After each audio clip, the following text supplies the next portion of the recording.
Hi, this is Michelle Masnick, the College and Career Specialist at Osseo Senior High School.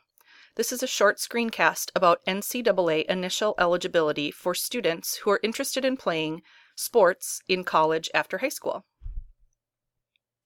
The NCAA is an organization that looks over college athletics.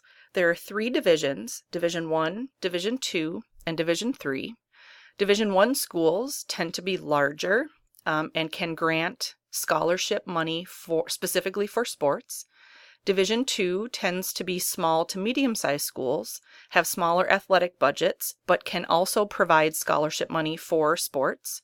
And Division III is typically very small schools, mostly private schools, and no Division III school can grant any sort of scholarship specifically for athletics or for sports. So those are the three types of organizations within the NCAA. Students who are looking specifically to play a Division I or Division II school will need the information that's about to come.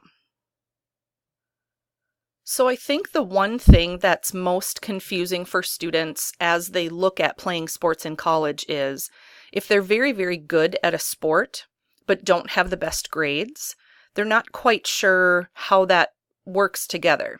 So what you need to know about the Eligibility Center is that in order to play Division I or II sports in college, you can be an awesome player, but you also have to be academically eligible, or you can't participate.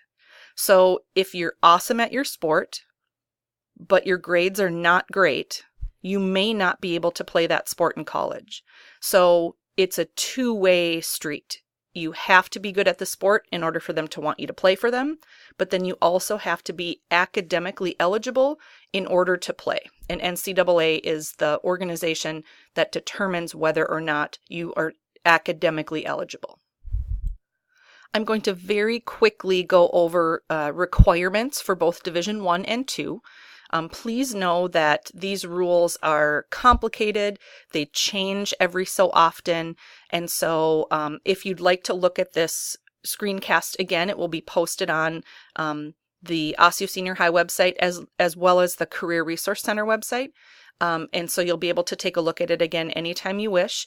But also, if you have questions, that's what I'm here for. That's what the CRC can help you with. So don't hesitate to make an appointment to come down and talk about kind of where you're at, what you should be taking, where you need to be in terms of academic eligibility to be able to play your sport. So we'll go through Division I and Division II standards in the rest of this screencast. And hopefully, if you have questions, you'll reach out to the Career Resource Center at Osseo Senior High. So this is a comparison of Division I versus Division II. You can see that, well, let me start here. So there are three separate things that you need to be aware of when you're determining whether or not you're going to be eligible academically to play a sport in college. The first thing is you have to have the right number of courses in the right areas.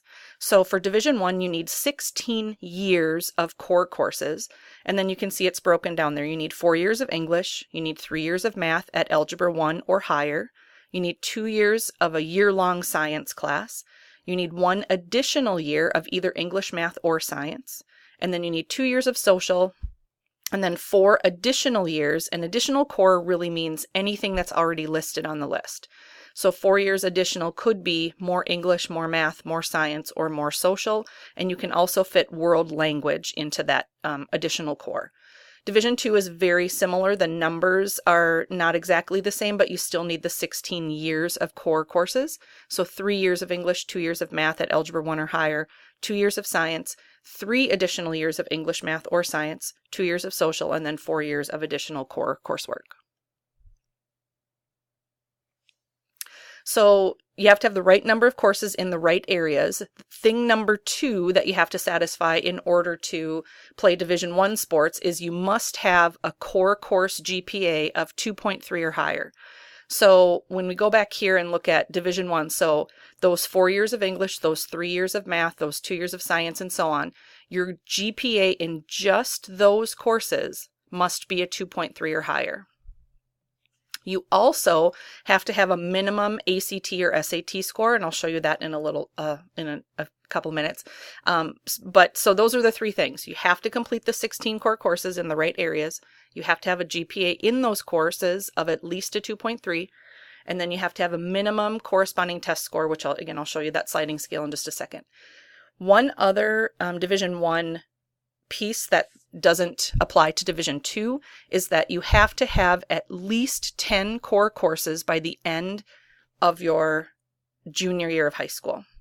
So those become locked in and have to be used. So grades 9, 10, and 11 are really important for Division I, especially because of those locked in 10 courses that you have to have before you start your senior year. Division II, here's what that looks like. So the 16 core courses, thing number one. Thing number two, a minimum GPA of 2.0 in those core courses, and then a minimum ACT score of a 68. Now that, if you're a junior and you already took the ACT, you're thinking 68 seems a little bit high. So that's a sum score. So what you're going to do is you're going to take your English, your math, your science, reasoning, and your reading score from the ACT, and you're going to add them together. If they hit a 68 or exceed a 68, then you're good to go. So the sum score is what the score that NCAA talks about when they talk about ACT scores. So they're taking the 4 subject areas on the ACT and adding them together. So a minimum of a 68, which equals a 17 composite score on the ACT. Starting with the fall of 2018, so that would be this year's junior class, you will need to complete 16 core courses. That's the same, but then you need a minimum GPA of 2.2, and then they're going to put a sliding scale along with that as well. So that's going to change. So if you are a junior, sophomore, or freshman this year, graduating year of 2017, then you're going to fall under this new standard for Division II. So here's some examples of the sliding scale. So you see for Division I, for example, if you have a 2.3 GPA, you need a 75 sum score on your ACT. So that sum score is about a 19 composite score.